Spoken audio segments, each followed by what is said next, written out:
The problem that we identified is that banking support is impossible to scale with humans.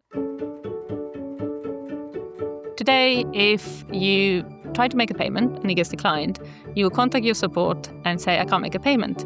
They will then see that there maybe is a transaction monitoring alert on your account. They will reach out to the transaction monitoring team. They will investigate, and then they will ask another team to reach out to you and ask for more information about your payment. So you're being passed around a bunch of humans that all need to individually do a piece of the problem.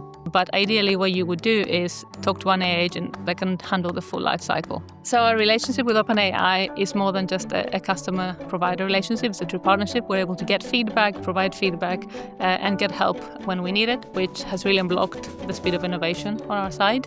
The benefit with OpenAI's models is you don't have to sacrifice quality for latency or vice versa. You're able to get a very high quality, very instructable model at an incredible latency, which is crucial for voice agents in financial institutions.